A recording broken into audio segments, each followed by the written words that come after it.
Keeper of the Lost Cities, Everblaze, Chapter 12.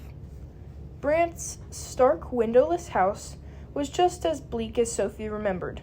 Everything was gray. The dull stone walls, the jagged, dusty ground, even the sky seemed to be in a perpetual state of gloom. "There's something off about this place," Sandor said, pulling Sophie closer to his side. He'd insisted on coming, and after what happened last time, Grady had agreed. But he'd warned Sandor that he'd have to wait outside, doubting Brant could handle the sight of a goblin. Sandor sniffed the frigid air. "I can't detect a single sign of life." "We burned everything before we built this place," Grady explained, leading Sophie up the crooked path. "The only thing that lives here is Brant. The rest is just dust and ash." "Well, I don't like it," Sandor muttered. Sophie didn't either, but Brant was afraid of fire and heat and any kind of kindling. She could understand his reason for the phobias, but she couldn't imagine living somewhere so cold and empty. Grady paused at the narrow step that led to the metal front door. "You need to wait here, Sandor, and stay out of sight." Sandor reached into one of his pockets and handed Grady a bladed throwing star. "Do not be afraid to use this." "I can handle Brant. I've been taking care of him for 16 years. 16 years. Sophie had never thought about the burden of what a burden taking care of Brant might be. His parents had been too mentally fragile from their grief to handle visiting their broken son, so Grady and Adeline had been the ones to find him somewhere to live and check on him from time to time, all while coping with their own loss. "Take it for extra security," Sandor insisted. "You've said yourself that this elf is unpredictable." Grady sighed as he shoved the blade into his cape pocket. "You're sure you're up for this?" he asked Sophie. She nodded, not trusting her voice, as they started up the stairs. They both hesitated at the top, taking several deep breaths. Then Grady pulled the dangling chain, making a low chime echo through the silence. The tone was still ringing when the door flew open, slamming into the stone walls. Grady clutched his chest. "I think you just gave me a heart attack, Brant. You've never met us at the door." "Well, you've never stopped by between anniversaries," Brant replied, his voice as hoarse and wheezy as Sophie remembered. "So, I guess it's a day of firsts." "Don't stare at his scars," Sophie reminded herself, focusing on Brant's strange yellow-orange bathrobe-like shirt. But her eyes still darted to the bumps and dents and red splotches that ruined one side of his chin and cheek. Bitter souvenirs even Elwyn couldn't erase. "No Adeline?" Brant asked, stepping aside to let them pass. "We're expecting a pair of apatosaurs to arrive this afternoon, and someone had to be there to assist," Grady explained. "Is that okay?" Brant said nothing as he slammed the door and led them into his sparse sitting room. He motioned for them both to take their pick of the 4 metal stools bound to the wall on large springs, but Sophie waited for Brant to choose his first. Then she sat in the farthest one. "No custard bursts either, I see," Brant said, shaking his head with a sigh. "So far, the surprise isn't a very good one." "No, I suppose it's not," Grady admitted, "but perhaps this might help." He reached into his cape and pulled out a silver pouch tied with a bright red string. Brant leaned forward.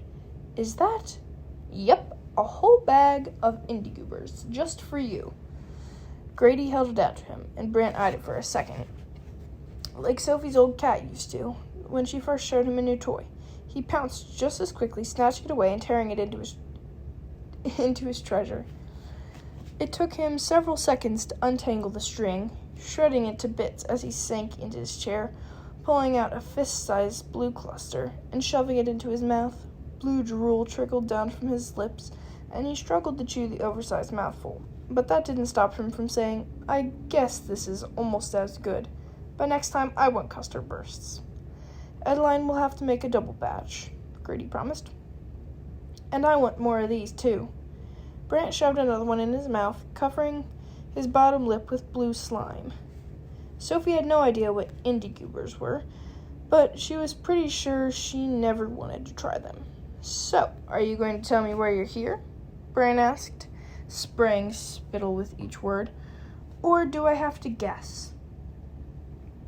Actually, that might be fun. His sharp blue eyes bore into Sophie's like laser beams. It has to do with her, doesn't it?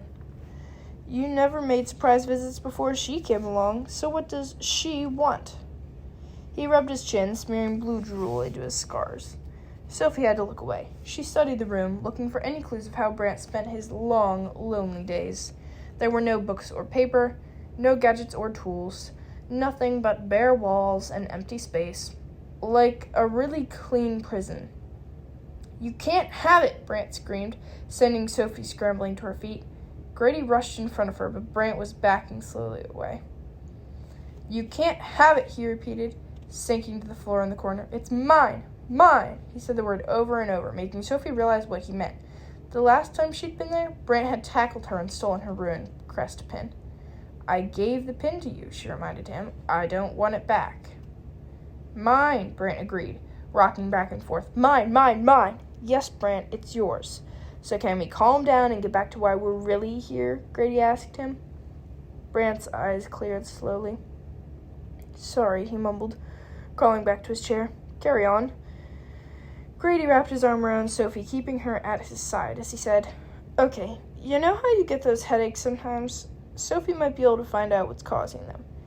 They'd decided not to tell Brant what they were really doing, not wanting to get his hopes up until they knew if healing was possible. Brant shoved another incubator in his mouth. Oh, really? Sophie nodded. It's a trick I learned a little while ago, and I think it might work on you. And what would I have to do? He asked as he licked some blue slime off his mouth. Just hold still for a few seconds while Sophie sends a little warmth into your mind, Grady told him. Brant shook his head, whipping it from side to side so hard it looked like he'd detach it from his neck. Nothing warm. Nothing, nothing, nothing. It's not really warm, Sophie jumped in. More like a tingle. Like if you've ever had your leg fall asleep. She had no idea if it was true, but that was how she'd imagined it feeling. And it seemed like a good enough explanation. It was just enough to make Brant stop shaking. Okay, he said, a hint of a smile curled on one of his lips. Let's see what you can do.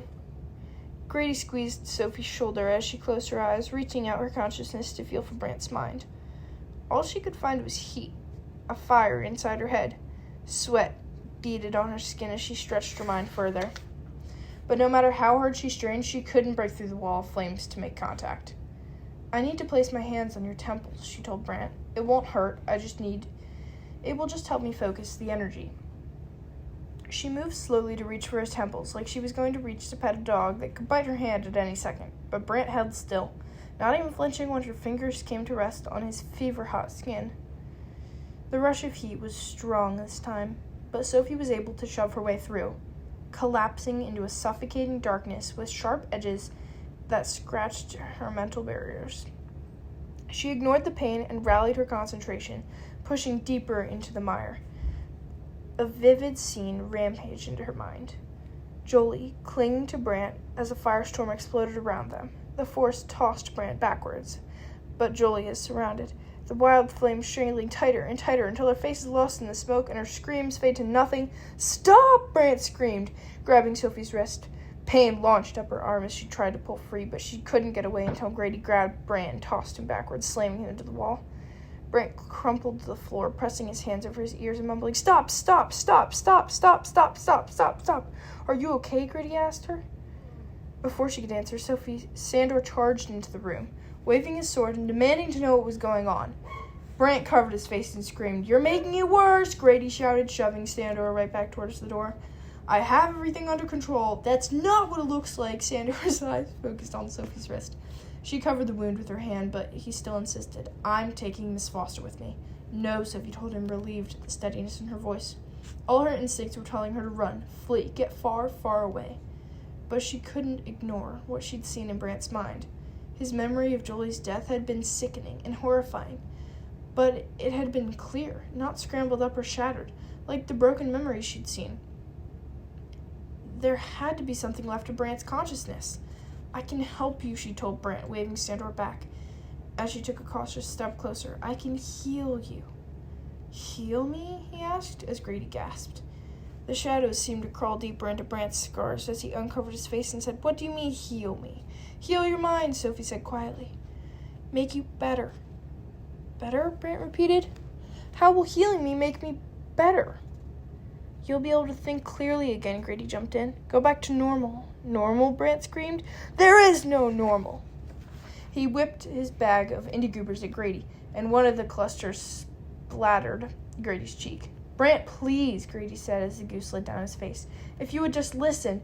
"No, you listen! Nothing will ever be back to normal, because nothing will bring her back!"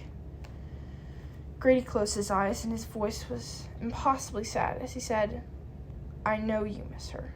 I do too." "No, you don't. If you did, you would have been broken, like me. Then you'd know that there's nothing without her. Nothing." Brant's voice cracked as he buried his face in his hands. "Get out! Brant, please! I said get out!" The words were so sharp Sophie could practically feel them prick her skin, but they weren't as scary as what Brant whispered while Sandor dragged her and Grady out the door. "I never want to be healed. Never, never, never, never."